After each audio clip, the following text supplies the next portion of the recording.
Ora usah nesu, nyapa to nesu. Suwe ora tau ketemu gawe temu pisan kok gawe-gawekno kancane. Sapa ta? Lah niki pengendange jenengan niki ta, Mas? Kuwi jenenge Farel Prayoga. Mas Farel yo ngono. Kendanganmu sapik gugu kok sombong ora gelani. Sampeyan iki ketoke ndek masalah karo tukang kendang kok, Be. Masalah apa suwi ra tau ketemu pisan kok nggarap kancane. Apa ra isin dipisani Pak Sarmuji? Pak Hadi Setiawan. Rama Bargowo. Rama Widodo. Widodo kok Bargowo. Iki Rama Widodo sing gagah kaya Rama Bargowo. Mas Farel. Arep mirang-mirangi. Ape mirang-mirangi Mas Adi TB sampean? Aku sebagai adik grup anyar. Apa mirang-mirake bosku sampean? Isin di sini wong. Ngisin-ngisini. Sampean iki lho Mas, ora usah mlilik-mlilik. Tak cepoti matamu. Bagus. Roti-roti kleben-kleben tak iwangi, Be. Saiki biyen-biyen. Tinggine munggah ben. Gematine ra kaya biyen. Tenonge dilumahke, Mas. Ngomonge dikenahne, Mas. Mas gemagus. Gemagus kowe. Sriuning Mustika Tuban. Nek ora penting ora usah weanan. Ya ta, rumangsane kaya pinter-pinter ngendang dhewe. Pinter-pinter ngendang. Alah Mas. Ayo alah Mas. Kaya pinter bagus rupamu. Pari keset dadi ratu. Sakit hatiku, ngerti ora? Semar bangun kayangan. Nek pengen ram bayar kono ning dadapan. Lah nyapa to kok iso dadapan barang lho. Lah golek potongane ra gablek dhuwit lho. Ning dadapan ki nyapa ngono lho. Pondok. Pondok wisata religi. Dadapan iki wisata religi. Wis ora ngomong dadapan kok. Kene hati-hati kene. Ngopo? Wilujeng dalu Mas Kangko. Wilujeng dalu. Sowan ning gone Mas Kangko, nek omong sing ati-ati. Iya, Mas. Kowe mergo bengi iki kan magang. Apik elek tergantung iki. Iya to. Sini trae dalang. Mas Kangko iki traing kusuma rembesing madu entuk kekancingan saka Kasunanan Surakarta Ki Kangko KRTGJ. Artinya kereta malam jugi-jagi. Kanjeng Rageng Tumenggung. Mboten omongane aku tak pangadikan kali Pak Kangko. Assalamualaikum warahmatullahi wabarakatuh. Ndelek tepung Cah Bagus. Nggih. Iki pancen nuwun sewu. Pancen oke dagelan ding do pegatan. Nggih, Pak. Dadi sing guyub sing rukun. Nggih. Asmamu sapa lagi pisan iki to melu aku? Nembe sepindah kepada jenengan masyaallah kados ngipi kula Pak. Kok iso kaya ngimpi? Lah pripun wong riyen kula tesih teng sekolahan tesih teng Baku SMA kula nonton jenengan niku teng YouTube sakniki saged kepanggih masyaallah dan piyaine jan bagus. Lah nggih. Wibawa jenengan niku lho. Lah nggih. Kaya ketemu karo sapa, ketemu karo Mas Kangko. Nyatane ya bagus piyaine wibawa. Kuwi nek dadi dalang ning dhuwur panggung. Lah kene omah penggaweane ngerti ora? Apa? Live TikTok. Ya ora apa-apa menyapa pemirsa kok. Mengisi kegiatan mboten. Mengisi kekosongan kok ya to. Sapa jenengmu Le, Cah Bagus? Meri. Oh, Meri. Jenengan ngertos Meri niku napa? Meri anak bebek. Leres. Meri niku anak bebek ning Meri niku wonten werdine, wonten artine. Artine apa Mas Meri? Hurufe M E R I. M menungso. Eling. R Rama. Ibu. Jadi manusia hidup harus ingat kepada orang tua. Betul. Barang siapa orang yang tidak ingat dengan orang tua, maka di situ akan kehilangan surga. Wah ya, mergo surga di telapak kaki ibu. Mula meri anakan. Anakan bebek. Mula pas kula buat beto recang TB. TB ki artinya apa? Telek bebek. Beh. Pas. Layak raine kaya letong. Heeh bener. Keluarga binatang. Ya. Anu nyuwun sewu Mas. Apa? Nek jaman riyen pangapunten mohon izin Pak Adi Setiawan Pak Sarmuji. Nek dagelan riyen seniman niku nek gawe jeneng panggung niku luwes iku ora kaya nek gawe jeneng kewan. Bener. Oh, iya. Contone kados niki meri. Meri. Kula TB telek bebek, enten cak percil. Percil asine jenenge Deni ning kondange percil. Lucy Brahman. Ya, kewan meneh. Mbah Narto Gudel. Ranto Gudel. Solo. Ranto Gudel. Jenengan nek pengen luwes Mas, asmane jenengan ganti aja kok Anom Dwijo Kangko, kurang luwes. Ben luwih kondang. Jeneng ganti jeneng kewan. Kaya Ki Kangko Tekek. Loh, apik. B. Apik niku pripun? Iya. Saya Pak. Luwes Mas. Iya, apik. Ngoten lho. Ki Kangko Tekek. Dalange sapa to, B? Kangko Tekek. Baru cepet kondang Mas katene niku. Omonganmu sing ora-ora. Wilujeng dalu alhamdulillah Mas. Iya. Saged panggih wonten Desa Mbulu Pasar, Kecamatan Pagu, Kabupaten Kediri dalam rangka pelestarian seni budaya yang diadakan Dinas Kebudayaan dan Pariwisata Jawa Timur bekerja sama dengan anggota DPRD Provinsi Jawa Timur Bapak Adi Setiawan. Luar biasa, ini menandakan leres ingkang panjenengan aturaken bahwa Jawa Timur sekarang menjadi tolok ukur untuk mencari jati diri bangsa karena Jawa Timur merupakan pintu gerbang Nusantara. Tepuk tangan buat Jawa Timur. Luar biasa.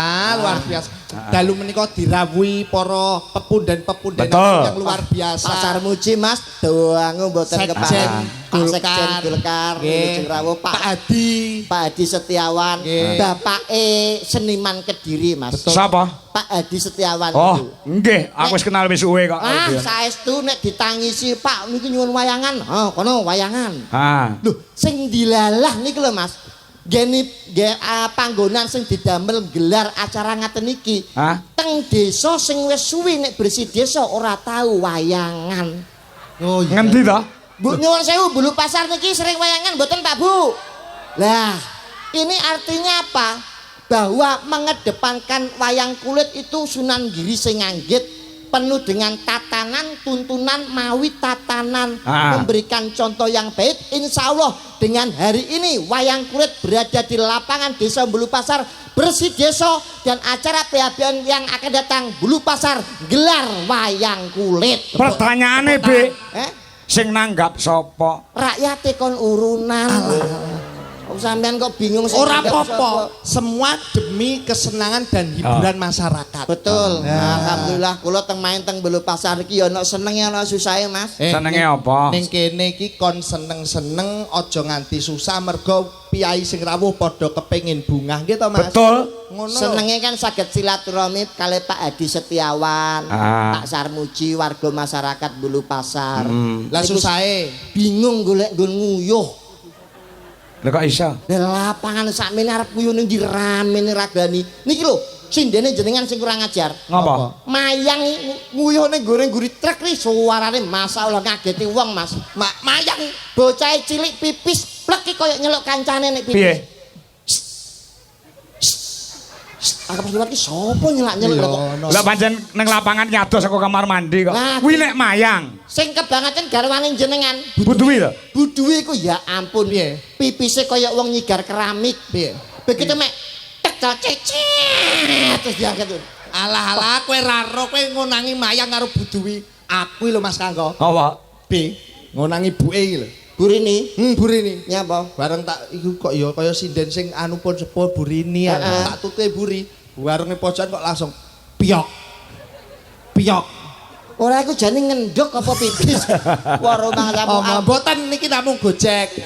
Luar biasa dalu menika Mas. Iya. Mugi-mugi nderek dedonga sedaya warga masyarakat Mbulu Pasar ingkang rawuh pikantuk berkah barokah, pikantuk rejeki ingkang kathah duwite lancar amin Allahumma. Amin. Kadese Pak Agus Mas. Apal. Kiai Mbulu Pasar. Kadese asmanipun Pak Agus. Bulu Pasar itu terdiri dari 2 dusun, 10 RW, 35 RT, jumlah penduduknya 4.293, rondone 624. Waduh, kamu rondone apa men? Kowe cah Tuban iso ning kene. Kaya sensus penduduk Tepang kali Pak Agus. Oh, saking raketmu. Raket. Jadi apal jumlah wargane, apal jumlah rondone. Iya. Sampeyan ora oleh ngono, Mas. Rondo ya rondo, mergo ra ndek bojo iku jenenge rondo. Kowe ngerti rondo ra? Nek kowe ra tresno karo rondo aja mbok sia lho. Ngawur ae. Ning kene iki rondo aja geman mbok sia-sia. Nek apa meneh mbok peksa kowe nek ora tresno kek bali desa ben dipangan kami tuwa. Kami tuwa sapa? Suwadi kami tuwa. Kami tuwa kamu sing ora-ora. Wong sabar umure dawa.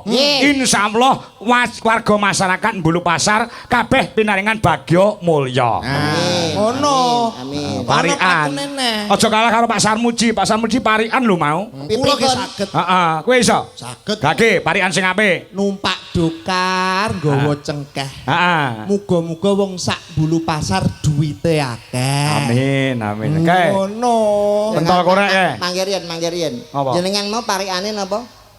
Wong sabar umure dawa. Insyaallah piyai Bulu Pasar bakal pinaringan bagya mulya. Ndongakno gawe pantun. Oh iya no, aku nderek Pak Sarmuji kok.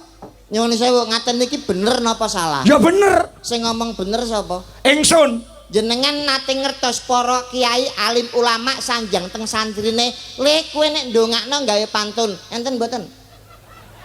Ya ora enak. Sampeyan ngaji nyantri mboten? Ya nyantri. Lho, lah kok ora ngerti tembungan iki?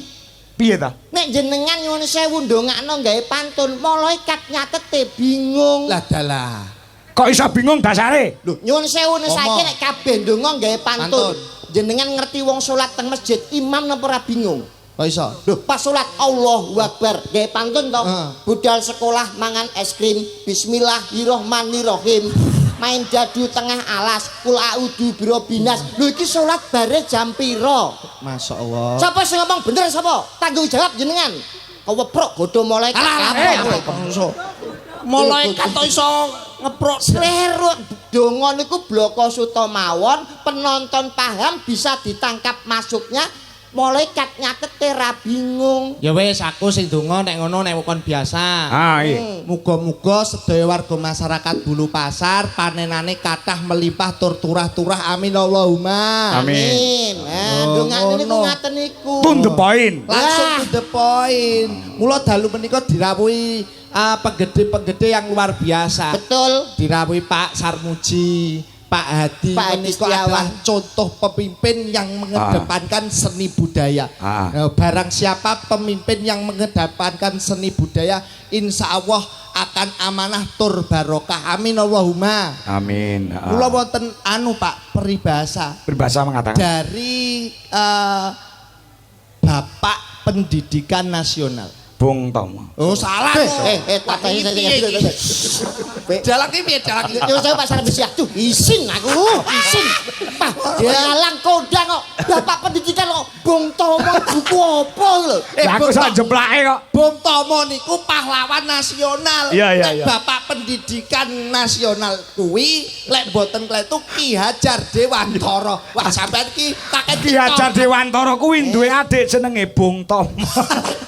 Kakek neng dadapan lho mare. Ki Hajar Dewantara. Apa yang dibicarakan? Pernah berkata. Ing ngarsa sung tulodo. Ing madya? Ing madya mangun karsa. Tutpuri Handayani. Iya, betul. Sing ngarep kuwi menehi contoh. Sing tengah kuwi menehi semangat. Sing mburi menehi dorongan. Jadi kedah bersinergi antara yang atas, yang tengah dan yang bawah. Ing ngarsa sun tulodo, ing madya mangun karsa, tutwuri handayani. Ki Hajar Dewantara. Rungono kupingmu. Rungokno, Bek. Ngono lho. Pimpinan kuwi kudu iso dadi napa wau? Ing ngarsa sun tulodo. Terus ing madya mangun karsa. Terus terakhir tutwuri handayani. Sing nyiptakno sinten? Ki Hajar Dewantara. Nyuwun sewu Mas, kula niki bantah sekedhik. Loh, nyapa bebantah? Pepatah itu buat pemimpin untuk tahun-tahun yang lalu, tahun-tahun sebelum kemerdekaan memang cocok. Sakniki taune 2020 lho Mas. Wis ngerti? itu sudah tidak relevan digunakan sekarang. Ing ngarsa sum tulodo, ing madya mangun karsa, tutwuri handayani. Niku teng mriki pun mboten relevan tahun 2025. Sebabe sudah tidak berguna, sing berguna niku mboten niku sakniki. Sing gunane apa? Sing berguna niku ing ngarsa numpuk bondo, ing madya mangan kanca, tutwuri golek rai. Aduh. Nggih napa leres Pak Bu? Aduh. Sampeyan iki pripun to, Mas? Iki aku wis gawe kata-kata apik malah mbok rusak kowe. Loh, orang rusak ini menjumbukan dengan situasi yang sekarang. Lho kowe wani tanggung jawab. Tanggung jawab lho. Iso nggelar kudu iso gulung lho. Nggih, wong gawe mesti wong gawe kudu nganggo. Kudu nganggo nih. Kowe kudune tanggung jawab. Tanggung jawab, Mas. Pomo ana guru bertanya, murid harus menjawab. Berarti bener ya. Bener. Kediri kutane sing dadi bukti lan nyatane. Nek tak takoni ra iso jawab. Tapuk dalange. Aku ora melu apa-apa. Kula jenengan kudune tanggung jawab lho. Ing ngarsa numpuk bondo. Wong sing panggonane nang ngarep niku numpuk bondo jenengan percaya mboten? Ora no. Ora percaya? Ora sadadoh golek niki pagelaran apa jenenge? Wayang kulit. Wayang kulit niku enten yoga, sinden, kru wayang. Sing dadi pemimpin sapa? Dalang. Sing manggon ning ngarep sapa? Dalang. Sing bayarane akeh dhewe sapa? Dalang. Ing ngarsa numpuk bondo. Jenengan bayarane akeh dhewe ora? Heeh. Numpuk bondo apa ora? Numpuk. Lah kok ora gelem ngakoni sampean, Aduh. B, Mas. Kenyataan lho Mas iki. Ya Allah bener ya Mas. Pak Kako iki bayarane akeh dhewe nyuwun sewu nggih Mas. Belan aku le. Niki Mas Kako mergo tanggung jawabe gede. Rungono kuping. Ngopeni wong akeh, ngopeni yoga, ngopeni sinden, ngopeni musik, ngopeni. Sanggane abot. Sanggane. Tanggung jawabe gede. Nyambut gawene rekoso. Dalang niku penggaweane paling abot. Nek abot nyapa ben bengi kok tanggapan. Mbok ning omah leren nek abot, nek enteng dilakoni. B, antepe dalang niku napa? Teko kene ya ora usung-usung debok. Sampeyan mek dok. Oh, 100 juta. Nggih napa mboten? Kok plonga-plongo takoni kok. Duh, Pak Kako iki piye to? Pak Kako Taiwangi, Pak. Wangonori. Dalang abot ki mergo nyuwun sewu, mikir sanggit wayang iki lakoni Semar Bangun Kayangan, iki yo sanggite beda-beda. Dadi mikir sanggit, mikir notasi gamelan. Mikir sanggit, mikir apa jenenge sanggit garapan. Mergo apa sing ditanggap kuwi lakone padha. Ning piye carane supaya beda? Kuwi dipikir tenanan. Iso napa mboten? Ya iso. Ya ya kuwi enteng. Nek ra iso abot. Kok ora percaya sampean iki? Leri Sumari anu Sumari sapa to? Meri ya. Sumari. Aku wangono apa enggak kalah karo TB. Ya ampun, anane abot mergo melek suwengi, Dik. Karo masamu yoga turu kabeh apa piye? Iki yo melek ning bayarane akeh ndi? Iki numpuk bondo. Maksudnya ki nyuwara ngono lho. Lah apa sinden samene bisu?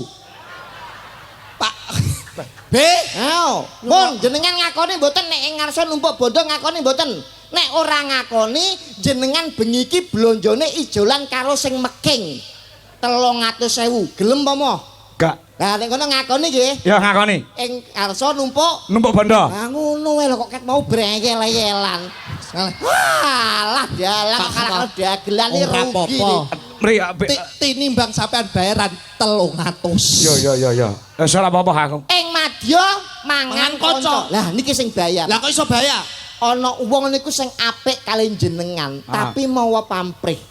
Contone jeroning kedung ki iso dijajaki, jerone ati menungso sapa sing ngerti? Terus mboten. Bener. Ana wong apik niku iso-iso siji duwe pamrih, loro ngrusak paugerane jenengan, ngrusak rumah tanggane jenengan. Sik. Maksudnya piye karep? Kaya kula cedhak kali jenengan. Ketoke apik ning kula duwe pamrih, sapa ngerti aku demen karo bojone sampeyan. Kuwi jenenge ing madya mangan kanca, mulane ana lagu bojomu tak silihe. Oh iya. Iku hati-hati nek karo wong sing apik iku kudu jangan curiga boleh tapi jangan terlalu percaya. Oh betul. Berarti iki nek seneng ya seneng tenan, aja nganti tanpa pamrih. Lah niku kudune ikhlas. Sing terakhir tutwuri golek rai. Nyuwun sewu, iki muncul nek pas menjelang pilkada utawa pilihan lurah. Lah kok iso? Umpamane kowe calon lurah, kowe calon lurah. Aku golek rai. Pak niki lho Pak, anak buah kula wong 300 jenengan pun pek-pek kabeh, Pak. Walah, jos no. Satusan mboten napa-napa, Pak. Iki milahku tenan. Heeh. Matur suwun, Mas. Mangke kepanggih calon liya neh, Pak niki lho Pak calon kula. Lah niku, mulane ana tetembungan ana kethek mlumpat pager, duwe entek dipangan kader. Niki sesuai dengan kahanan. Oh, berarti jebol omongane bener, Mas. Wah, yang sesuai dengan kenyataan 2025. Lah, mulane nyuwun sewu. Kenging napa kok Dinas Kebudayaan Pariwisata ngawontenaken adicara wayang kulit keliling. Ya, keliling dalam rangka pelestarian seni budaya. Apa maksudnya, Be? Mergo nyuwun sewu para penggede-penggede ingkang lenggah kados Bapak Hadi Setiawan. Betul sekali. Dari Dinas Kebudayaan Pariwisata Ibu Jawa Lelis Timur, ya. Citra Pertiwi mengadakan wayang ini karena netepi Darmo, Pak. Darmo.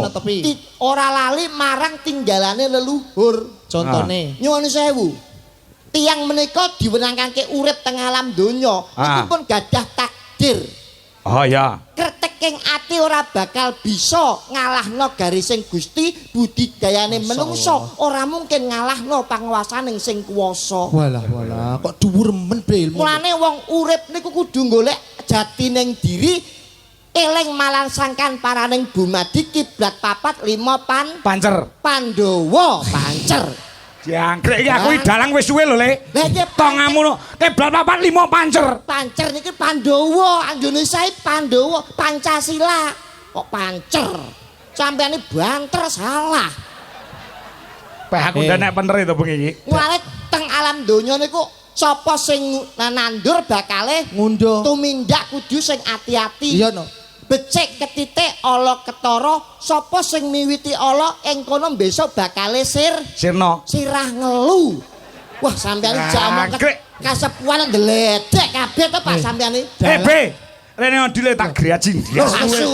Suwi-suwi kok. Sabar, Bos, sabar innawa ma'asobirin. Iki ancen bocah anu ora sak iso dikalahke. Tutungno omahmu tanggung jawab, Be. Wah, ngertos nggih. Jenengan ngerti urip niku napa? Urip kuwi ambekan. Alah, Bos. Nek ora ambekan iki ora urip. Tak bocangmu.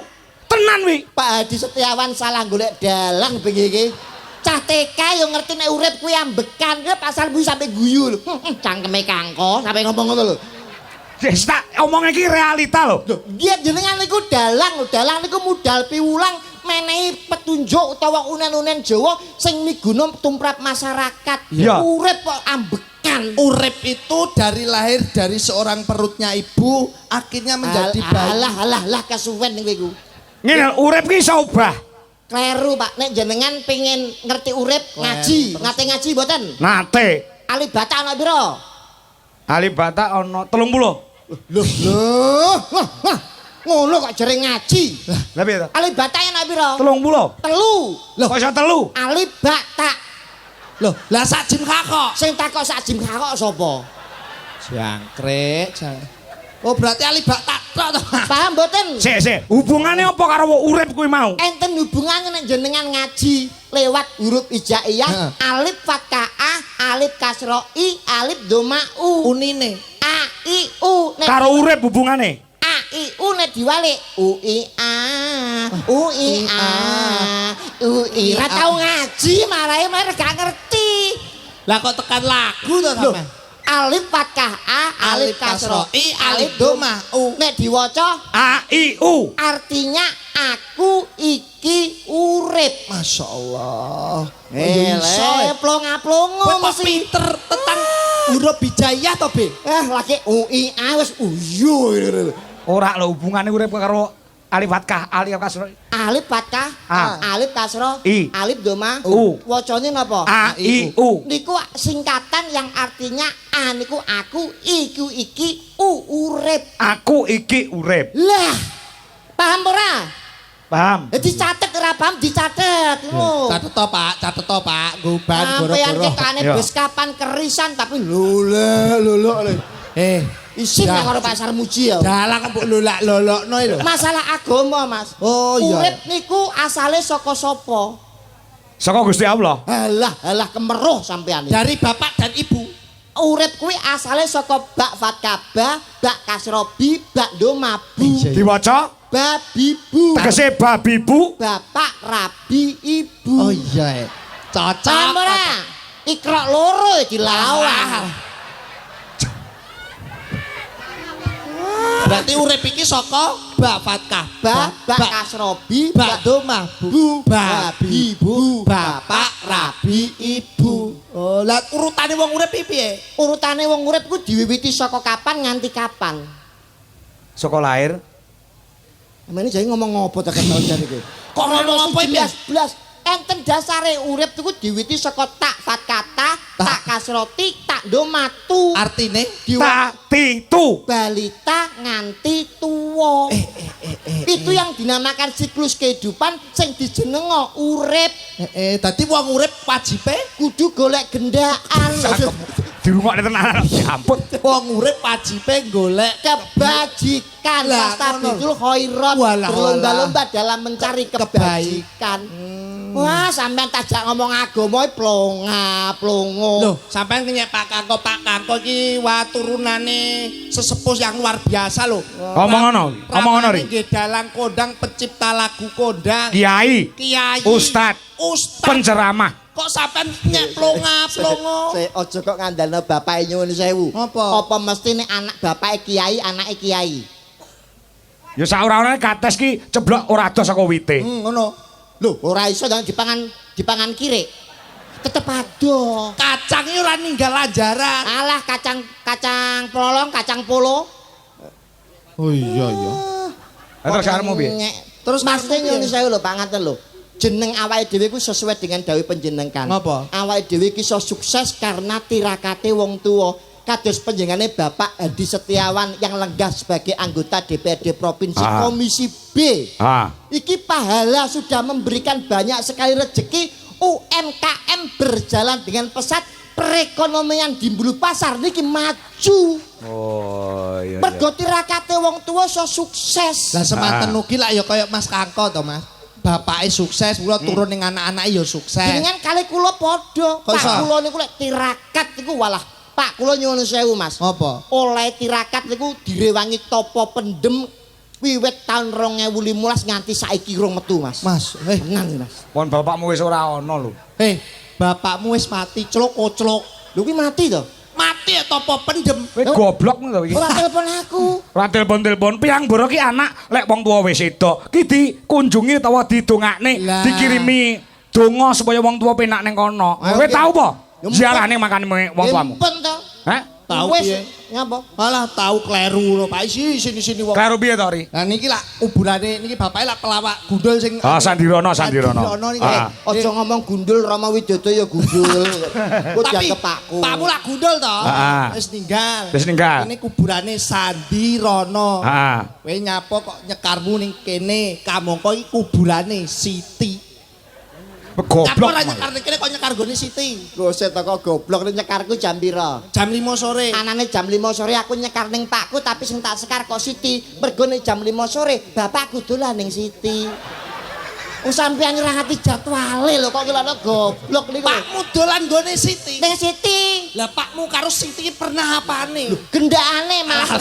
Kadungan sakinah mawaddah warahmah. Ora ono wong mati kok gendaan. Wong mati ku ya dikirimi donga Al-Fatihah paling tidak kudu sing apik. Mergo wong nyekari ya kudu golek dina sing becik apik. Dina sing apik nek nyekar apa Mas? Jenengan lek sunai anu Nabi Muhammad lak nggih malam Jumat to. Malam semua nggih. Umume masalah. Robik Bili Bali Wiladaya barakamu makam maropaya di Sohiro. Sesuk alon-alon aku ben krungu. Napa? Robik Bili Bali Wiladaya warhamuma kamarobaya ni Sohiro. Kuwi dongane anaknya wong tuwa clok-clok. Nyekare tenggene sing apik dina napa? Kemis malam semua. Wah, jenengan ora tau ngaji lho, ketok sampean iki. Kok iso lho? Dawuhe kiai, dawuhe para alim ulama ya ngono. Aku iki estenyel masamu. Lho, malam Jumat niku yang dilarang para kiai untuk nyekar atau ziarah kubur. Kowe tanggung jawab lu ngomong. Nggih, jenengan ngerti puji-pujian. Puji-pujian piye? Saben malam Jumat ahli kubur mulih ning omah. Mbah-mbahmu sing wis mati malam Jumat mulih ning omah. Lah kowe nyapa yayakane kuburan? Arep gendak Siti saingan karo Pakku. Yo. Oh, ngerti aku. Gundul. Ngap tuh. Oh iya kecelek Pak. Bener malam Jumat. Ya wis nek ngono digati Pak. Ganti apa? Ora malam Jumat. Apa? Malam Minggu. Malah wong edan. Loh, ngapa? Malam Minggu malam yang panjang, malam yang asik buat pacaran. Malam Minggu kuburanku sepi. Wong mati-mati padha rekreasi ning dadapan, gembura, ngono kuwi. Wong mati kok dadapan omong. Kok iso. Wah, pokoke sedikit nderek seneng, Pak. Nah, nggih. Kabaku seneng-seneng nderek ndedonga padha karo nenu-nene ora et labora. Bekerja sambil berdoa. Betul. Luar biasa, Ri. Alhamdulillah. Muga-muga kerasan yo. Pokoknya agar ora iso kerasan pi aku jote saulan nak gelem metu tak pecat. Wis sing murah karo aku lah. Wah. Niki terus wonten pamundhut. Wonten pamundhut. Saking panjenengane Bapak Haji Sarmuji diutamakan dan didahulukan. Amin, Pak Sarmuji. Nyuwun lagu Kutut Manggung kagem sederek Kediri sedaya saking Pak Sarmuji. Lah iki umum musiknya urung muni diaturke sik. Terutama untuk beliaunya Pak Sarmuji. Nggih. Ki mesti angger Golkar wayangan, mesti ning Jakarta ya wayangan. Amin, amin. Muga awake dhewe genti tahun ngarep go mrono. Amin, amin. Sarmuji Pak Sekjen. Izin Pak Sekjen. Nggih, wingi yo teng Madiun. Karo kowe to kae nang Madiun? Mboten, Pak. Kali kanca kula. Oh, karo Slendro ya. Ali aku. Ayo niki sinten? Ora katakong. Mantep mawon. Sinten, Pak? Ya diurutne no. Diurutne. Oh iya iya. Wis saka genduk niken mengko brandang rono. Ya. Mbak Niken wonten to? Enek lagi. Nduk, suwi ra ketemu aku. Ya ampun. Wah, pantesan kok sindene Pak Kangko kok ono sing beda. Lah kok Niken ya. Duwe anake kon kaya Mbak Niken lho. Pinter, suarane apik, bocah ayu. Sregep salate. Iya. Aja koyo anake TB. Anake TB piye? Anak lagi 3 SMP kok wis meteng. Iya Pak. Aja ngawur, aja fitnah tak tapuk. Lah anakmu kaya 3 SMP meteng ngono. Meteng apa to? Lah terus Wong wis nglairke ora kok itu. Saya apa? Berita. Masuk ri, masuk ri, masuk. Sinten iki? Mbak Niken mulai Mbak Niken, ayo kan. Ora katakong. Gen ora kedawa-dawa. Sing penting kutute manggung diaturke. Mergo iki diparingi bebungah iki lho saka panjenengane Bapak Sarmuji. Iki sakmene kae. Nek ora kleru 2 juta iki. Ora 3 juta. Iki nggo kas duit Jolaras Indonesia. Gosek to sampeyan iki kon kok ora iso. Dipun paringi pinten? Mbah ora tak hitung. Didop. Ciro lupat monem tuwolu songo. 2 yuta dindem songo kena berapa? Ora kena. Ora iso. Ora iso nggih. Ora kena. Iki dadi nek sing pas kan nek dibagi songo kan paling gak nek kan Piro? 2.700.000. Iya. Dadi paling bagi songo kan 300-an. Pak Sarmuji kirang 700 kersane dene. Malah ngemis. Wis dikae kok ngemis. Mboten Pak, mboten Pak. Ana rejeki sithik disyukuri akeh ya disyukuri ora oleh ngono. Ngono lho Mas. Iso. Mbak menawi Pak Hadi nek badhe nambahi monggo lho Pak. Pak Hadi wis bingung. Yo iso. Monggo Ndek Niken. Iya. Jumeneng Pak, jumeneng. Ora usah lenggawae sik, mergo kutut manggung. Mulai lagu-lagu liyane wi ngadeg iki genduk niken ya lagi lara ning ora dirasakne larane demi untuk menghibur masyarakat Mbulu Pasar. Biasa. Biasa. Sehat Nduk, dan sehat. Sehat Nduk.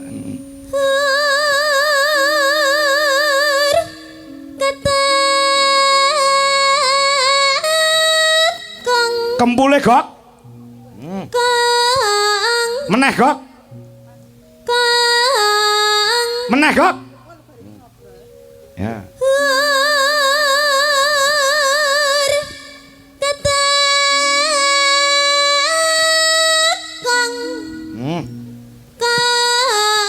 Kumpul ngun.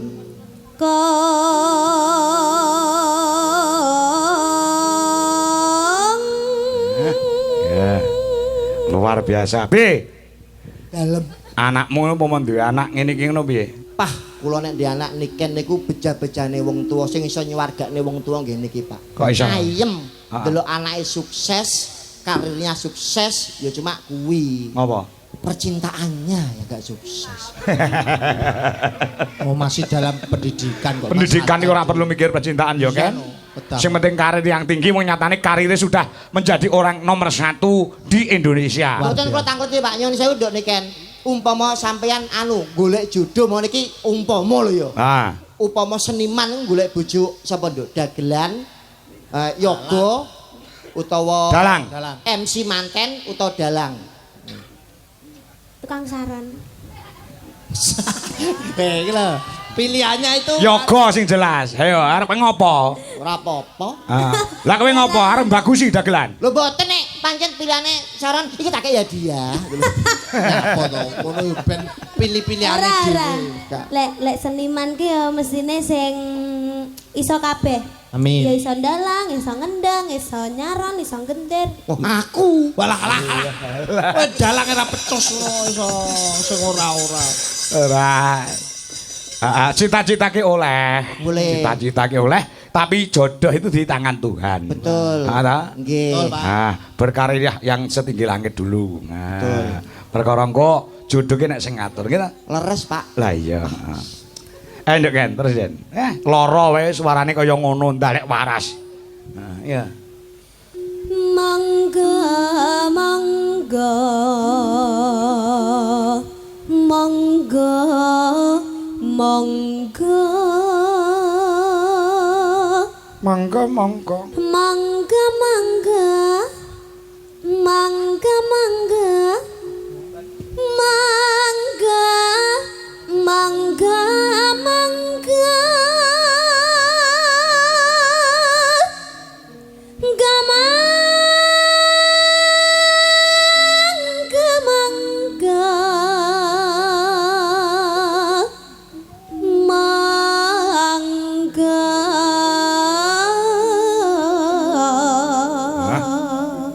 BTB. Gak kurang ajar jenenge apa to? Kowe ora tau petuk sinden kowe jagongan bae kowe. Mbok ngemate suarane niken. Nggih kula niki ngrasani deniken. Rasane apa? Nyun sewu sakit tenggorokan niku damel nyun sekutut manggung kan suara pedhit niku apa gak krasa lara ngoten lho Pak. Ya takon karo bocah takon. Kenapa kamu tanya sama sinden-sinden? Kamu nggak tahu kalau di sini ada aku. Kan kamu bisa langsung tanya ke aku. Gitu. Kan kamu nggak boleh tanya ke mereka. Kan mereka nggak bisa jawab. Kan mereka juga nggak pernah merasakan. Yang merasakan kan aku. Seharusnya kamu tanya ke aku. Wes. Jangan tanya ke mereka. Bar iki malah opna meneh lho kok. Siti-siti wae nek. Iki mau ibuke ya wis WA karo aku. Pripun, Pak? Pak, titip genduk nggih niku nembe sakit. Lho kaya ngono ki lho, perhatiane mbokmu nyang kowe. Tenan. TB iki gadah resep damel swanten sae, Pak. Apa? Mangke mawon kula kabari, Pak. Loh, iki saiki butuhe. Kenapa? Kan aku Omong sakit iki sekarang. Anu nyuwun sewu jangan terlalu memakai obat-obat yang mengandung kimia, Nduk. Iya, Pakai terus? resep mbah-mbah air embun. Nah, Banyu dikene gelas. Embun nggih, jenengan jam 7 bengi niku pados golek botol, Nduk. Buka tutupe, botol iki buka tutupe kek ning dhuwur genteng. Lah, embune ben mlebu jam 5 esuk jupuk tutup kek ning ngisor longan. Terus? Lah, mangke jam 09 jupuken, terus kowe ning apotek botol kuwi buakan tuku degirol. Kuwi embun niku Pak Kas. gedeg padha wae tuku obat ning apotek. Terus Tapi kan lek mau ngembun-ngembun kae ngrujuk raimu piye? syarat. Oh, syarat. Ya, anggrek golongane tenan. Kesarana. Iya. Ya terus, Nduk kan. Nah. Midangat ing kangsa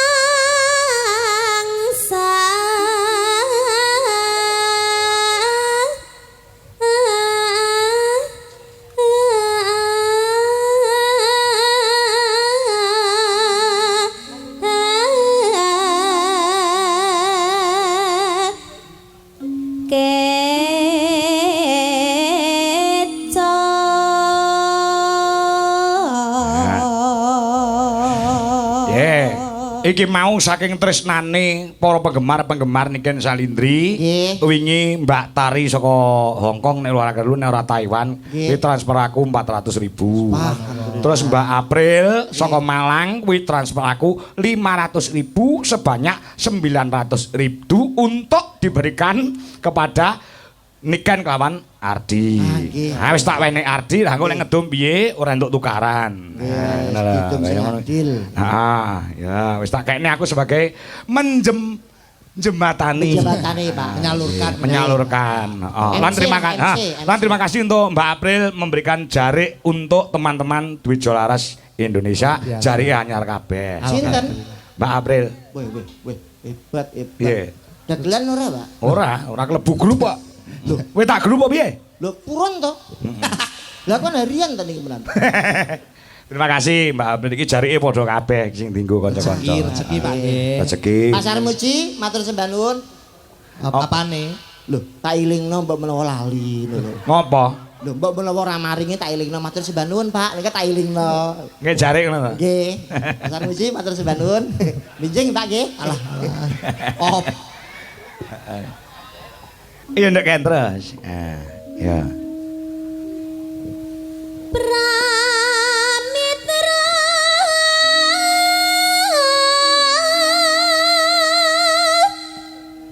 Kangsi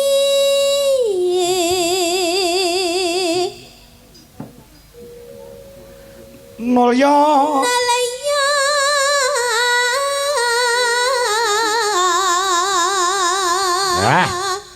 manut aku nduk Ken sugeng lenggahipun Pak Sarmuji ngono sugeng lenggahipun Pak Sarmuji Kepenak. Piye kowe dadi Pak Sarmuji lek jawab piye Bi? Alah yo Nduk ya matur suwun. Omong OTP ya jarike minggu ngarep. Nyamu sing engkel ae. Kok iso kok lagi diwenehi to. Heeh. Iya entuk WA saka pasanganmu lawas.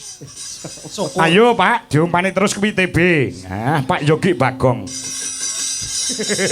Syukur. Heeh. Ya. Nano. Ya, Nduk. Wangi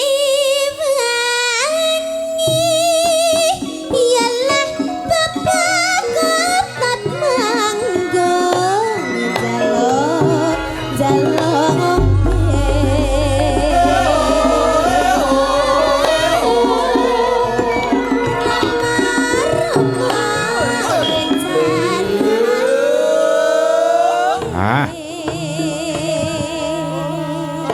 men tenggorokane nganggo leren, Nduk, Ken. Gen dibantu karo ibumu. Ayo Butuwi. Ha, dibantu anake wedok. Iki wis kaya mbok karo anak ning panggung. Nggih.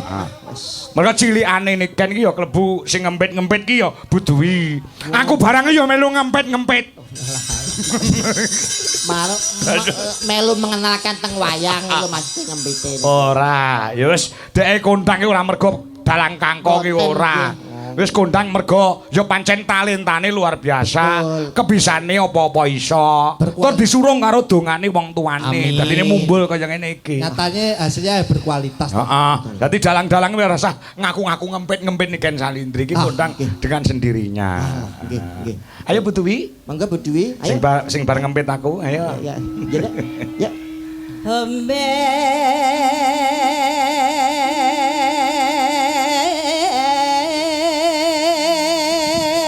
Kon dhuwur Bu. No.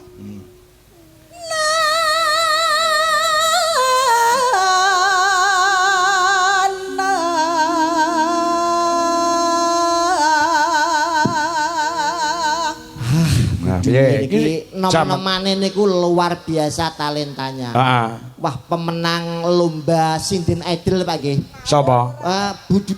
Biyen rung enek Sinden Idol rung enek. Masih menang lomba untuk pencarian sinden berbakat. Oh iya, wah, luar biasa wonge bejamu Nduk dirabi Betara Kala. Wah, jane akeh. Sapa Betara Kala? Biyen. Cangkemmu. Kiai bagus ngono Betara. Miner ke Bu?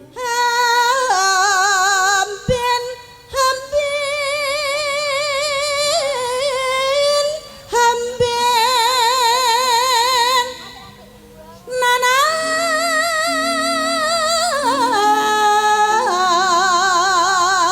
Yo he manu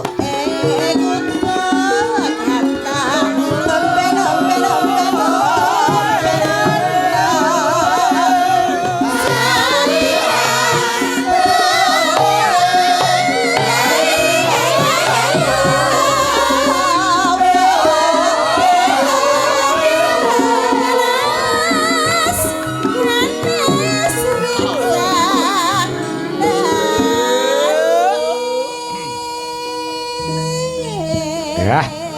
Sore ngene iki muni kutut manggung kaya penak ya Be. Gampleng. Sing nonton ya anteng leh ngematke, lek ngrasake tembung utawa tembang ya ta. Geser sebelahe. Nah, primadona Dwijo Laras Indonesia. Wah, nggih. Jik gadis, ijik perawan lagek anyar-anyare lulusan cah kuliahan. Wah. Nduk Wanda. Wanda. Lho kan pipi enek andeng-andenge ta? Nggih. Saya manis, saya manis ayu. lesung pipinya niku juga muncul. Iya.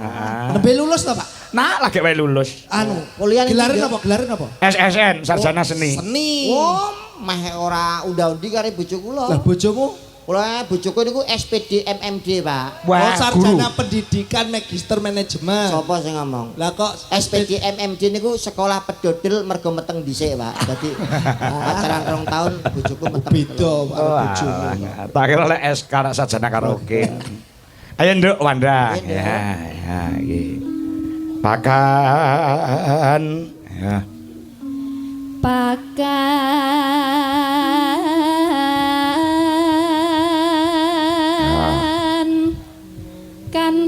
kan pakan nono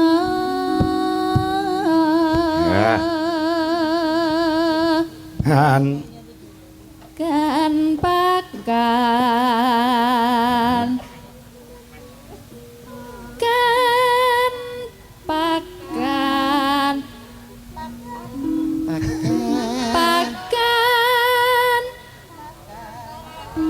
Pakanono ngono Nduk. Pakanono. Pancen yo jek prawan ki arep makani manuk ki rada ora ragu-ragu. Belajar Urung kelino makani manuk.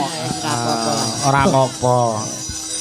Heeh. Nek sek wonten iki makane manuk 2 tahun. Nek lagi ngelus-ngelus tok, Pak. Heeh iya.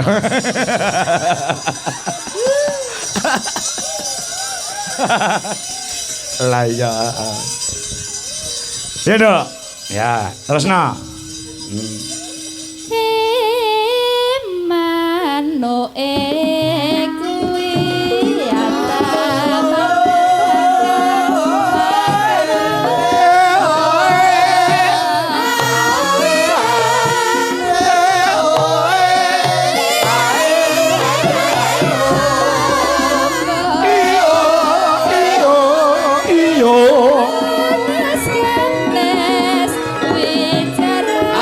bapak nganggo mandek.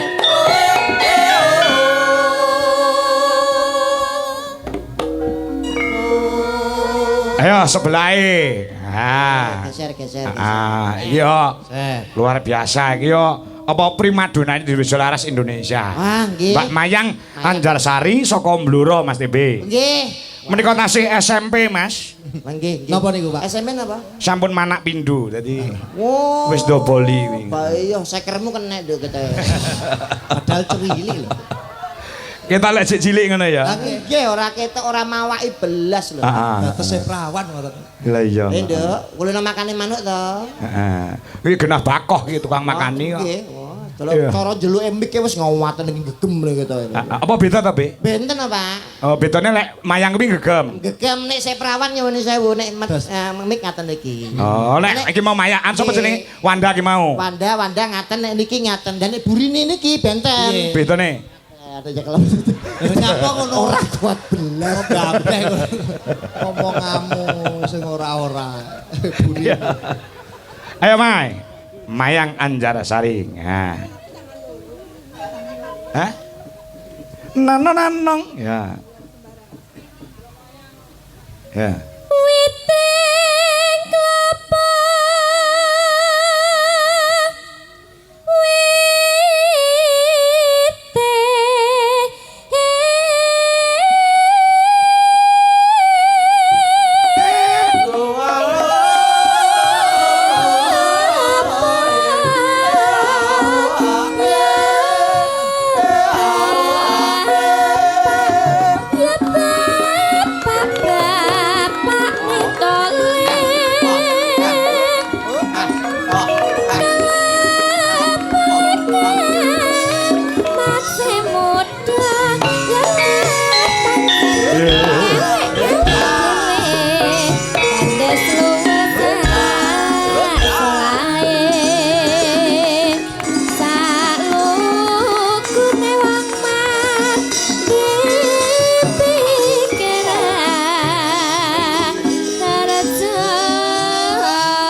Ya sambung sebelahe. Sambung, ayo sambung wancit ya lu yuk. Kudu iki lho terusane. Iki urut lho, Be. Nggih. Mau Wanda ki perawan, terus apa jenenge kuwi Mayang kuwi wis duwe bojo. Lah Wiwik ki statuse rondo. Sing arep mok pakane kami tuwama ya kuwi. Kami tuwa sapa? Pak Suwadi.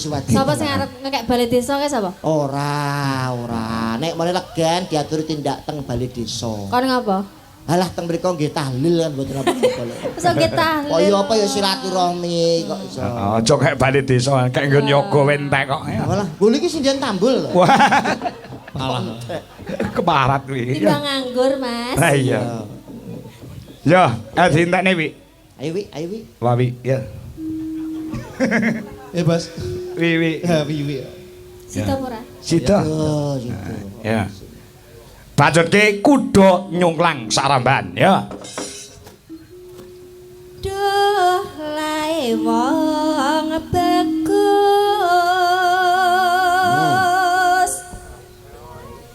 Yen tan weruh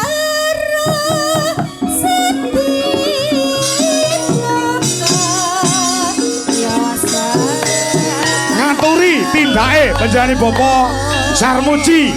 Ha, Mas Ebe. Monggo Pak Haji Sarmuji. Tindak panggung.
Monggo Bapak kepareng menyapa warga masyarakat sing dalu menika penuh sesak wonten ing alun-alun Mbulu Pasar Bapak. Nggih, dumateng sederek Kediri khususipun Kecamatan Pagu. Nggih. Langkung khusus malih Desa Mbulu Pasar. Monggo niki kita nikmati pagelaran wayang ingkang sampun dipun wiwiti kalih Pak Dalang Dwi Jokongko. Nggih. Napa tugas kula niki? Lah, napa teng nek sampun munggah panggung menika nembang, Pak. Nah. Anu Mas nyuwun sewu. Ngapa? Nek Pak Sarmuji kirang jangkep, Mas. Terus ora jangkep. Boten direncangi kali Pak Hadi Setiawan. Oh, Cak Hadi. Monggo, Cak Hadi. Tindak mriki. Kula rencang para kamu pengentosi Pak Hadi caturan tindak mriki Pak Hadi. Komplit. Piantun ning budaya niki minggah panggung wayang damel blangkon. Blangkon. Artine gamblangke lelakon. Sing kurang namung jarike, Pak. Blangkon sing apa ki mawatine? Gamblangke lelakon. Uga diarani iket. Iket tegese? Iket niku tegese iki lho. Raketke paseduluran. Iya. Raketke silaturahmi. Pancene Cak TB powintal. Alah Pak nek melunas nggih ngaten iki lho Pak. Lancar. Saestu Cak. Saestu. Monggo. Pripun Cak Hadi dalu menika? Aku kulino pinanggih kalau beliaunya Cak TB. Nggih. Kula kali Cak TB niki pun ping 3. Menapa nggih? Nggih, Pak. Langganan kowe sepindah teng Ponorogo. Nggih. Kali kadangi panjenengan ngapunten lali kula kali jenengan. Nggih, Pak, kali kula. Dale terus sing kaping kalih teng Lamong Kolongi. Terus sing ketiga teng mriki. Tur ping 3 niku pasangane ganti sedaya nggih Pak. Lah niku sing kula herani Pak Dalang. Setiap ketemu pasangane kok beda namung sing pancet namung setunggal. Napa nih pancet gundul. Ngaten iki lho Pak Hadi mohon ping 3. Pak Sarmuji ping pinten Pak? Pun kathah. Oh nggih penanggap pokoke kenalan lama. Iya. Monggo badhe tembangan apa paring dawuh kula nderek mawon Cak Hadi kalian menjane Bapak Haji. Kula maca patanon nggih. Maca pajab. Mohon nggih. Monggo. Monggo Pak. Napa Pak? Maca patipun napa Pak? Maca patipun mengke ingkang saged nebak napa niku tembangipun mengke kula kasih hadiah. Wah, nggih. Yo. Pedemen wayang monggo. Dimatke. Nggih. Enggak. Dedalane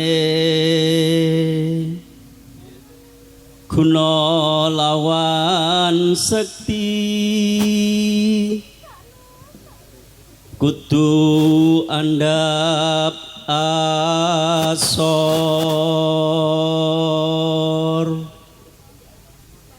wani ngalah luhur wekasane tinung kula yen dipun dukani bapang den simpangi ana catur mungkur.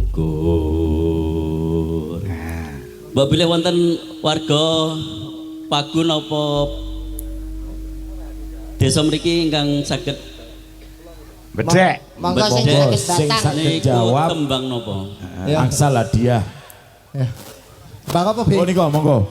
Sampun ngajeng monggo. Oh, bapake nggih. Monggo Banang. Iki Banang mriki Banang. Napa dandang gula napa? Nggih. Sinom napa ayo piye napa? Napa tembangipun ingkang dipun suwantenaken menjadi Bu Haji Samuji menika tembang napa? Monggo mriki Mbak. Nggih. Adepe mriki Banang. Nggih. Napa Mbah?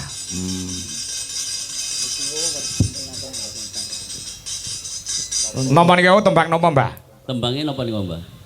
Nami tembangipun napa Mbah? Nek tembange nggih kula maca pat. Nggih. Naminipun ingkang dipun karepaken. Judule.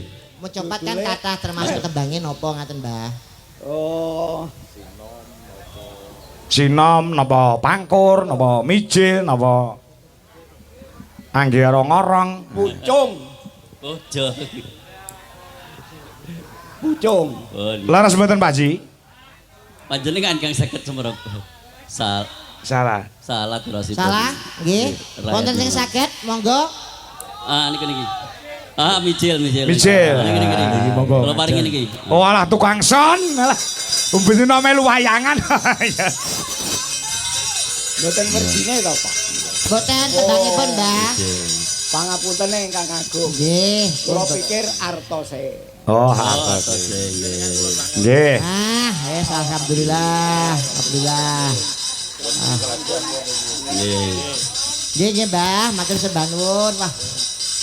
Tetap dapat rezeki alhamdulillah. Dalem Pak Ji. Niku wau. Nggih. Rumiyin bapak kula menawi pitutur kalih kula nggih ngaten niku. Oh, ngaten. Mbok bilih kowe besok ngadepi wong sing luwih sakti, sing luwih luhur, kira-kira ngoten niku wau. Dedalane guna lawan sakti. Nggih. Kudu Antap asor. Nggih. Wani ngalah luhur wekasane. Lebih baik mengalah. Betul. Tinung kula yen dipun dukani nek didukani kendel.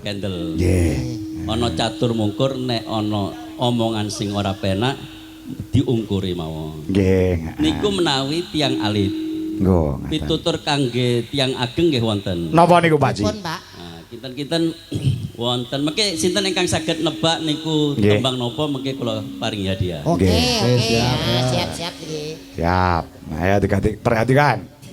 Ana pacapanipun Adi Guna Adigang Adigung. Yang berani maju langsung maju enggak apa-apa satu orang yo. Siapa? Oh niki. Pak ini lho Pak. Pak niki. Pan Adigang. Teng mriki riyen, Pak. Idang Adigung Panesti. Adi guna ula iku telu pisan mati sampya. Ah niki tembange jenisnya napa, Mbah? Jenisnya napa tembange? Gambo. Alah sing kalau dia. Pasar Muji, Pak Sarjito Subanggon. Nggih. Cair. Wis seneng bojone nggo asok mekar sesuk. Niku wau tembang kagem tiyang ingkang gadah pangkat. Sedikit kemawon. Gadah derajat. Oh nggih. Gadah keagungan, mboten angsal Kang Adigung Adiguna. Ya. Niku wardine tembang dadi panjenengan iki lek nembang sing mawa makna, mawa teges, mawa pitutur. Badhe mangga badhe niku sing niku lho Pak. Tor monitor ketua anggota malang aku Pak. Aku saiki padi ora iso. Ketua niku lho Pak. Kula mboten saged nembang, nggih mboten saged napa namine nyanyi. Terus kula nyuwun lagu mawon. Oh ngaten. Nyuwun tembung mawon. Tembang nggih. Kangge masyarakat sedaya kemawon Bulu Pasar sing sregep nyambut gawe Perahu layar. Semua sinden berdiri nyanyi sareng-sareng deh Pak. Berjoget bareng-bareng, bergembira bersama untuk pelestarian budaya. Pinter Pak Dalang ben nyaweri wakek kabeh. Ayo mangga, monggo ibu-ibu, Mbak Cepte. Monggo ibu-ibu sedaya diaturi jumeneng. Yuk, kaya ngopo garap gamelan plus musik. Ya. Musiknya Mas, musik Mas. Ya, ayo. Buka saka keyboard ya kena. Oh, ngono. Perahu layar. Yo, coba kaya ngopo dados.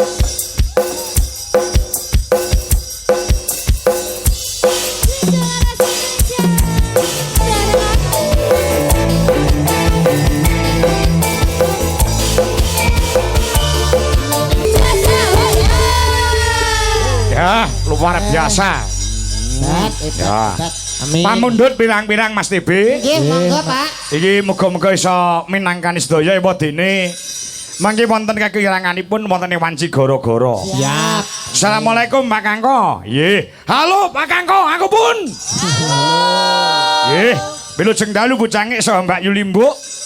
Nyuwun tembang klasik full gamelan. Angka setunggal tembangipun Sesi Deman. Angka kalih Sarung Jagung.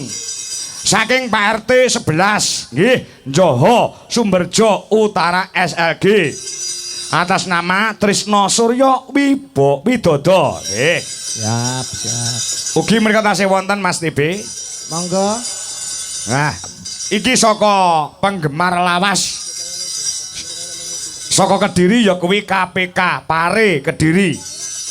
Ngerti KPK ra? Napa niku Pak? Komunitas Penggemar Kangko Kediri. Ada KPK. Nggih. Mriko Mas Tulkiyem, Mas Gawer, Mbah Wandi dan kawan-kawan nyunelagon bajing loncat saha gethuk rock and roll uga Kusuma Wijaya. Yuga ana pamundhut saking sedaya ingkang mirsani. Ya, saka Mbak Tia Murti yuga nyuwun lagon Sesi Deman. Oh nggih. Uga titip cintaku. Ya. Uga Pak Joko Pilang Kenceng Madiun Monitor, Pak Joko Kedung Malang Papar Kediri uga monitor, kepara rawuh rene. Mas Ngadinu Pondok Ungu Jakarta uga monitor. Ya, ya. Coba diaturke Sesi Deman full gamelan. Monggo, mangga Pak. Ning aku njaluk spesial. Sinten? Sing ngendang aja lanang, ning aku njaluk sing ngendang wedok. Wonten lho Pak. Wonten. Oh. Mumpung iki penggemare saka Jakarta, direwangi ado-ado Jakarta tekan Kediri no. Oh, ngono ha. Sopo nih lho Pak? Apa iya? Iya. Sopo? Lagi sing nyutingi Mas Sukri ana Caraka sing nyutingi penggemare Mbak Angel. Oh, Mbak Lia. Ayo, Nduk. Li ya.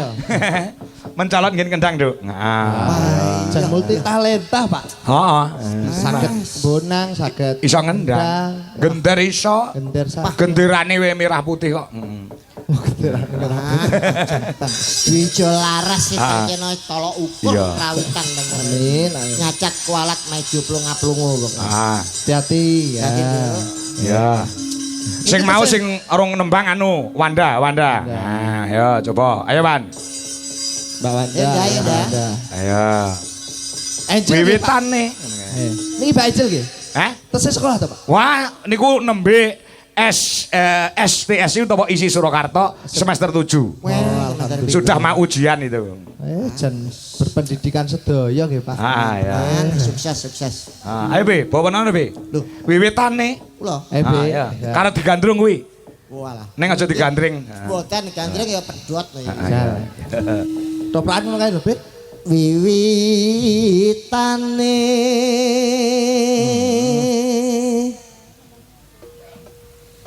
handerek sang peke diajeng Wanda dalem Mas Tebe teko kuning papan kene ana 5 perkara kang bakal tak aturke wong ayu. Apa ae kuwi? Sing sepisan ya kuwi maca Quran sak maknane.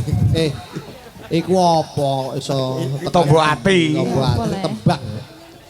Priya bagus Kang olah budaya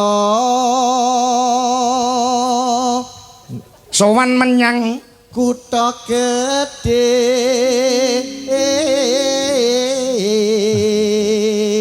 ya ganti kowe Wan ya Bendoro Pas Bendera terus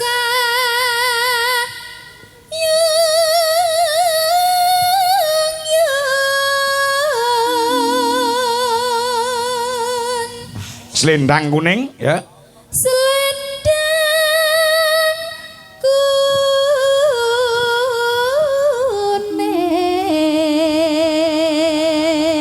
kuning kang saking wukir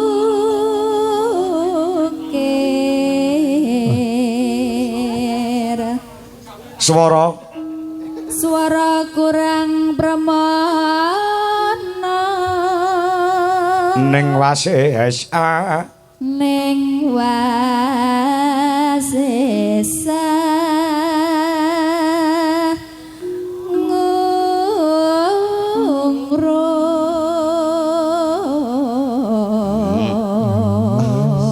bagi pecinta Niken Salindri bibar niki kula aturaken. Oh ngono ora kena diforsir suarane genduk Niken. Ya. Sane Niken ben sehat sik. Anggung romarang bendara Tiah Sulistya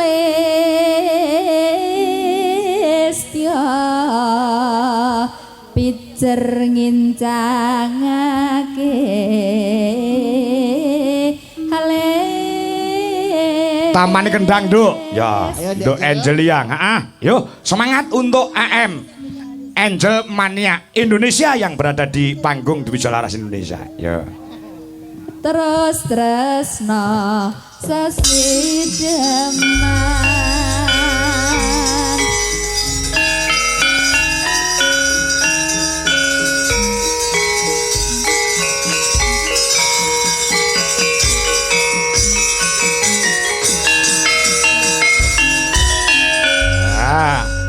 Jenduk, buka celuk. Ya.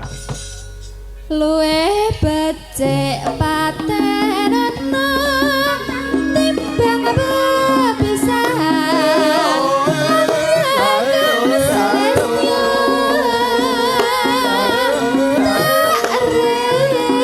wangi samudana marang kula warga biar walan praputra liwat kincang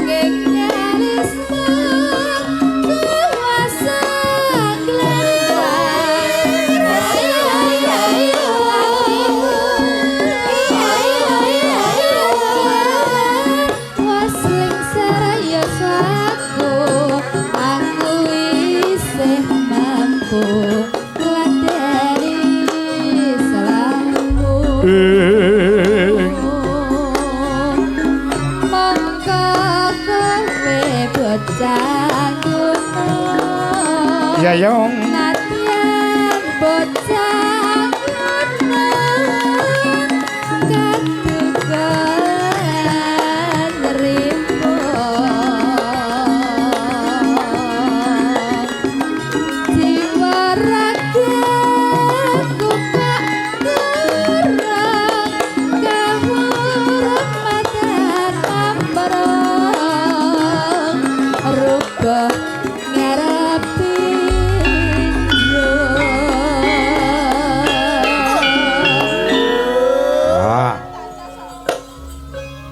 engko pas dangdut men direwangi karo genduk niken. Oh ngono ya.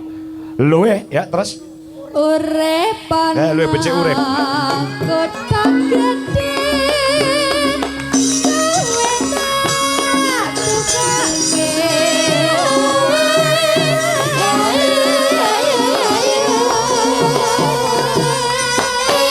Genduk, dangdut nonduk. Ya. Niken Salindri, Jumeneng, ayo. Disapa penggemar di seluruh Indonesia.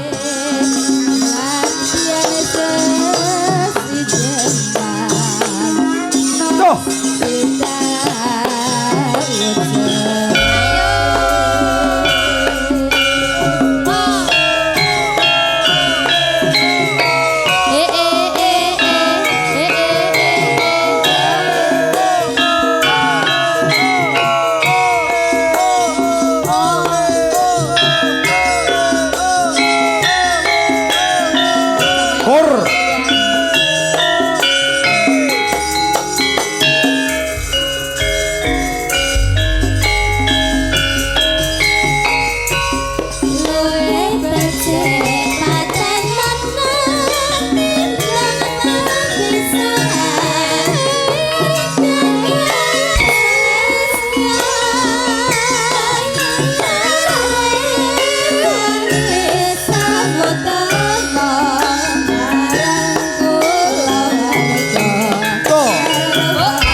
Sambung Nduk Niken Salindri Mas TB karo Cak Meri. Siap Pak Kakok.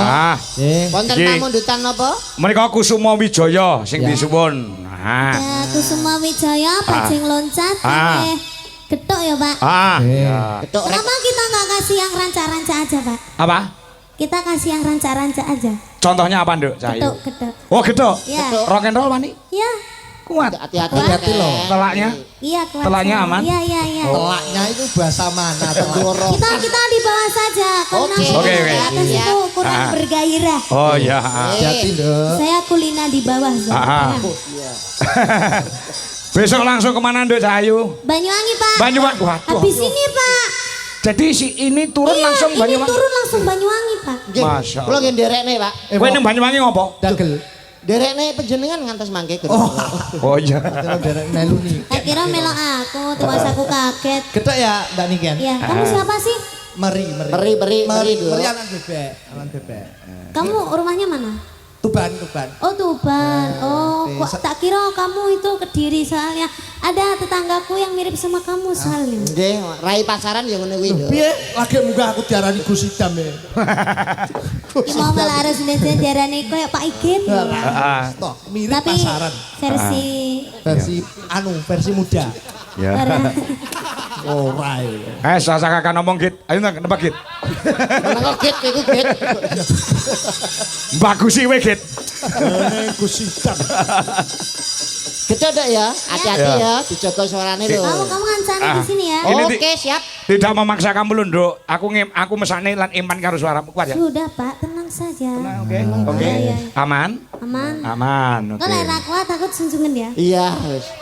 Tenang tak jujur. Sepenting mau ya obat embun. Apotek itu tak embun barang. Ya, Yuk. coba. Yo. Full gamelan. Ya, full gamelan ya. Jadi, Mas Kasih Haryono. Yuk kendange le, coba Gus.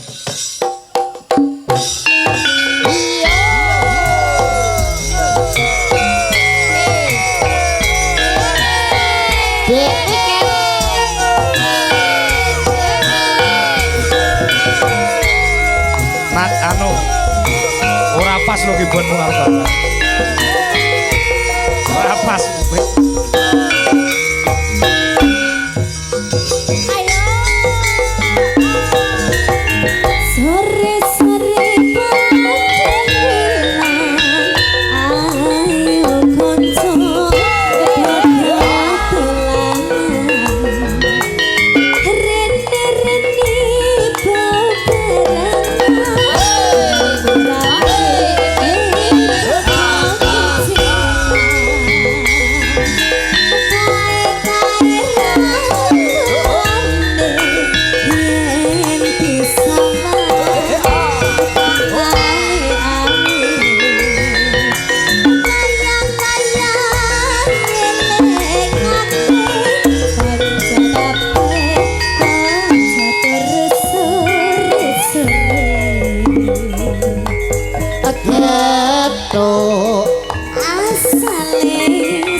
ngantuk ikut tambane apa gedhok nduk asale saka telon yen rapet nduk hatiku rada gelap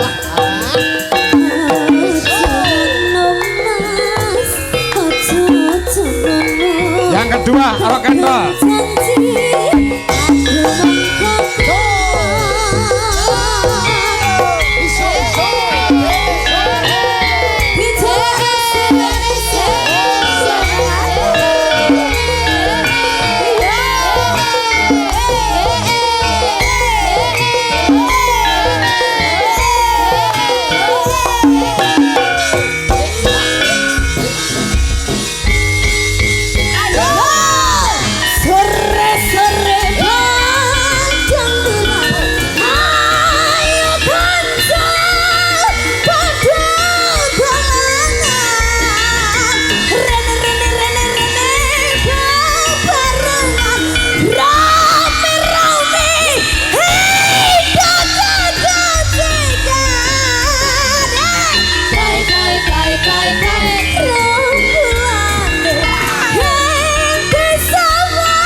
Allah Allah aduh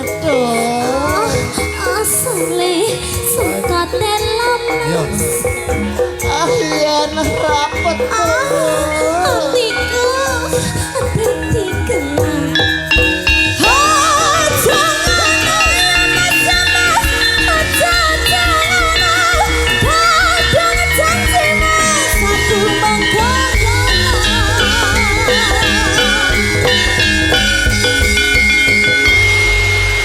Tepuk tangan buat Niken Salindri. Luar biasa. Aman. Walaupun bermasalah ada di telaknya ning nyatane tidak ada masalah, Pak. Sudah ada, Pak? Enggak ada masalah. Sudah di atas panggung itu tidak ada masalah, Pak. Profesional. Masya Allah. Buang rasa sakit dengan semangat warga masyarakat Bulu Pasar. Loro nek ning oman itu panggung iki los ini. Oh, Pak. Sebabnya apa ngono kuwi kok ning panggung aku ya sok ngono.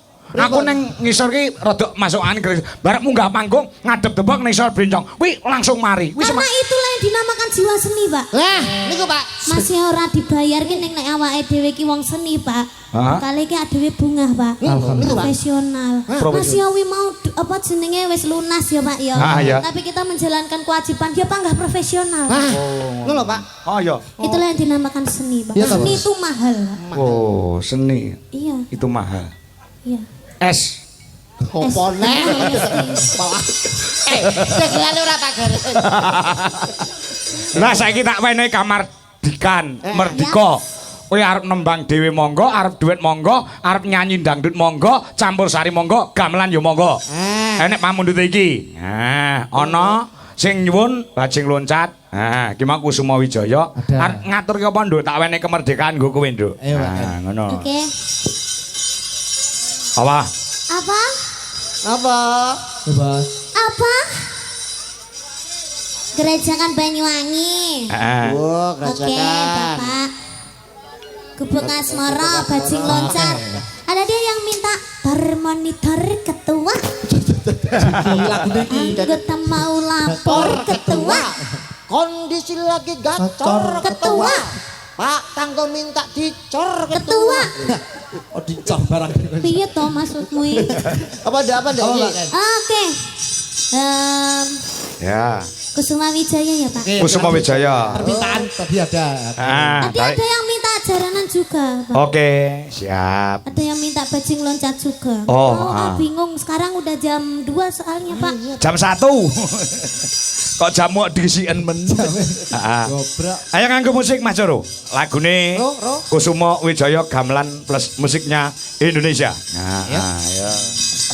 Yo, coba kaya ngomong. DJ Laras Indonesia.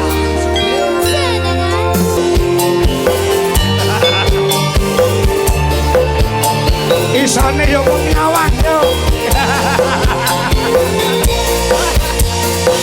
Isane mung ngawak.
luar biasa. Bapak tadi ngomong apa?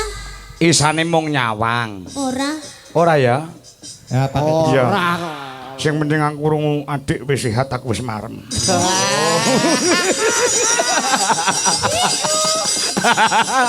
Lek omong ya alon-alon ngono kuwi. Jeru. Bu, pripun adik pun sehat ya. Sehat syukur. Tenan. Tibake duwe rasa peduli. Wah. Sedingin itu. Orang sedingin itu ternyata bisa peduli. Iya. Bar iki mesti WA aneh. WA piye? Semangat iya. Terus WA aneh, marah atau pean? I love you. Asik. Apa toh? Kudu ning Ardi ning Sanju kae lho. Itu lho apa? Kok disusul ana dolarku wae. Begini Pak. Itu adalah artisnya Jawa Timur, Pak. Siapa? Sanju. Atuk sik Sanju. Sing semiran kuwi to. Masyaallah. Semangat rene. Kon ngadeg kok kon malah rene. Ora. Wis ning kono wae ya. Kok mantuke bareng aku ya. Tak cangkene banyange tak dedekne tumbal. Iya bener es. Ning Alas Purwo Duk Sinong, Ki mau wis tak aturke bubungae, wis tak paringke karo Mas Ardi. Engko wis lek amu pitung piye terserah. Lah saiki kowe arep nembang meneh apa wis aku manut Bapak manut. Aku tidak bisa memporsir kamu. Iya Pak, satu lagi aja ya. Satu lagi. Oke, lagunya apa? Monggo iki somben ya sik ketemu meneh karo Nduk Niken tanggal 24 Desember insyaallah wonten ing SMK PGRI Kota Nganjuk. Ya, hitungane sedaya mawon nggih para penonton, para pandemen Arni Mania, Agni Mania. Ya. Iya toh Pak, kok Agni? Adika Niken. Agni ki Adika Niken. Adika ki anakku. Oh iya. Anakku Adika sing ngefan karo Niken Salim. Kira Akbar Niken lho. Tak kanggo buka Ya ora wong. Lah ini kok nggih kalih niki Mas TB. Ora. Alhamdulillah. Ora to? Ora. Ngalah terus aku seneng. Mengki mbok menawi piyai mriki saged memeriahkan HUT SMK PGRI wonten ing Nganjuk tanggal 24 malam Natal. Oh iya 25 Natal ya. Siap. Lagunya apa Mbak Niken? Monggo tadi ada yang minta bajing loncat Pak sama jaranan. Oh gitu. Enake sing dia Pak. Lah manut. Para penonton suara terbanyak bajing loncat atau jaranan? Jaranan. Berarti lagune ora bajing loncat. Napa Pak? Lagune sing pelok apa terserah, sing penting kau tiba keri dikekne jaranane. Oh, katresnan sejati ya iso. Terus apa kae? Napa? Apa jenenge? Ninggal katresnan. Ninggal katresnan nggih saged. Derek sampean. Ya karo Mayang, ayo yang sing Mayang iso jaran kok. Kok sing jaran gen loro. Dadi lanange loro wedoke loro. Mayang karo Wiwi iki lho, ayo. Lho, gonceng mamalian Mas. Piye? Kan sing lanang loro, sing wedok loro, sampeyan butuh to lek dijak omong kok. Rada anu gundul budak. Kok sampean gak enek kelebihane belas. Aku kekurangan delok to iki lho. kurang rambut. Ora ono keluwian. Sampeyan sakit to? Ngene ya. Lah kok gak tukul-tukul? Biasanya aku ngerti lek ning tipi-tipi kayak kanker biasanya. Kakek dijambeki bojoku ya. Ora gelem ceklan ranjang, ceklan rambut. Mbok tanam rambut, mbok tanam suket. Malah rapai tanggapan, Pak. Oh iya, Sing payu gundule niku. Ya coba ninggal katresnan. Yo gamelan plus musik. Ayo, Lek. Kasih Haryono. Ayo. Yuk, kaya ngapa? Yuk.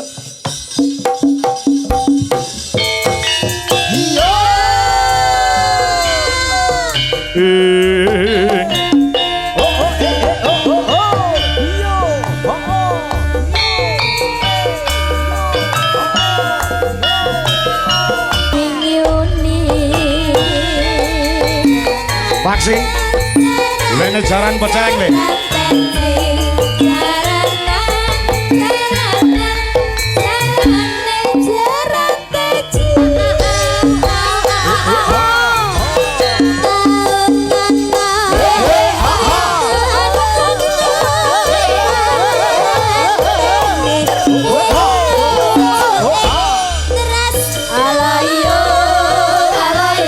Samboyo Sioko.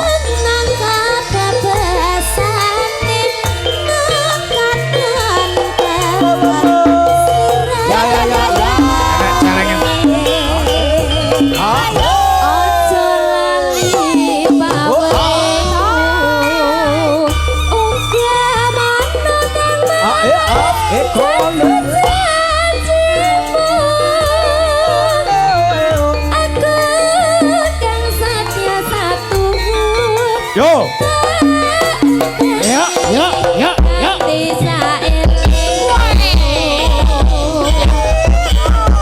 Samboyo Putro, goyang bulu pasar, Paku Kediri.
Aja lali babale.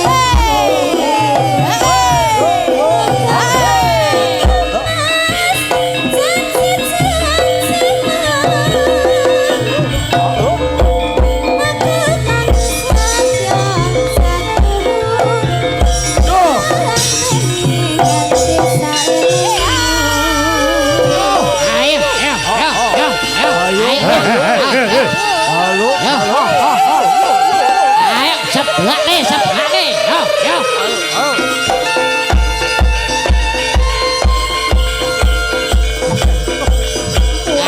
Celeng usul.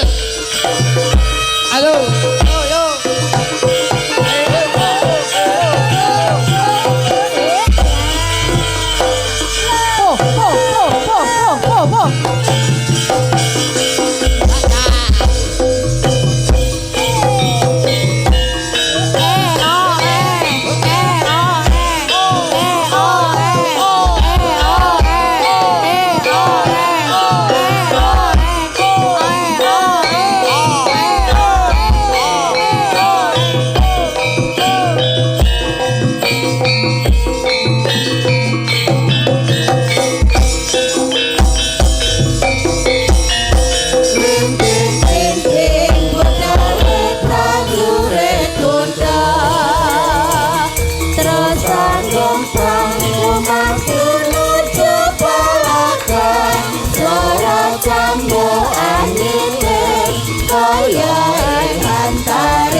Wis marem. Ternyata wayang kulit itu luwes nggih, Pak. Oh nggih. Bisa dimasukkan jaranan, bisa ketoprakan, ludrukan napa mawon wayang wong. Terus ketoprak, ludruk iso mlebu wong jiki barang iso mlebu ning wayang kok. Nggih. Niku teng bakule iso. Pekat. Matur nuwun sambung gara-gara ya, Bi. Siap, Pak. Meski kudu eling sajroning urip. Aku tuwileh ojo diwong-wong ngoten sing urine ajane serong mesti bakal tuwa aku sing sarwa prasaja